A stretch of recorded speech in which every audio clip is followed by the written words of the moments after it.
And now I'd like to call on Chuck Wolfe for our moment of inspiration. President Jeff, members of our Rotary Club, and honored guests.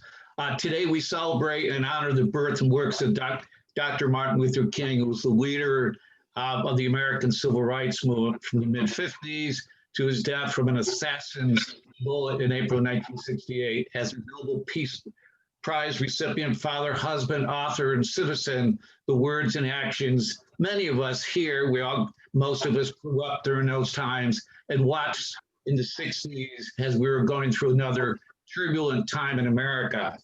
The Peace Committee Book Discussion Group is discussing his book, Strength to Love.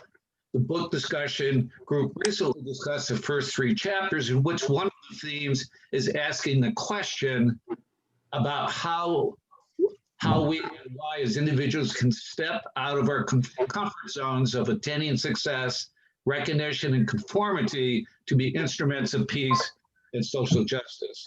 As Dr. King comments, we often ask, what will happen to me, my prestige, my status, if I take a stand on this issue? Will my home be bombed? Will my life be threatened? Or will I be jailed? The good man always reverses the question.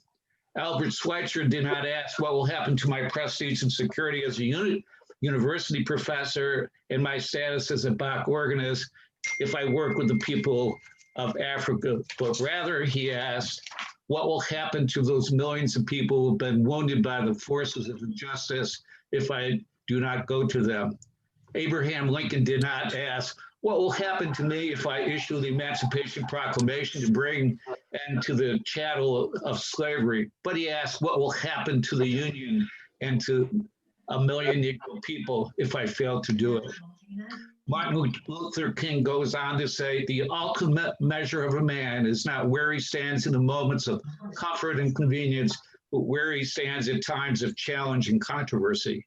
The true neighbor will risk his position, his prestige, and even his life for the welfare of others. In dangerous valleys and hazardous pathways, he will lift some bruised and beaten brother to a higher, more noble life. Today, considering the extreme racist, violent murders, and dangerous acts of those terrorists who stormed the steps and the halls of our people's house in the Capitol. I can meet you over there in about 12 minutes.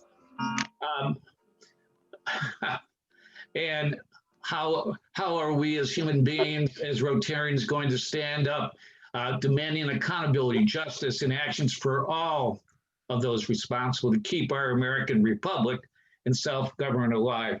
Are we going to act, risk standing up, or retreat to the comfort of maintaining protection of our success, recognition, and conformity to avoid our own responsibility of citizens, doers, and leaders? It is our choice. Thank you, Chuck.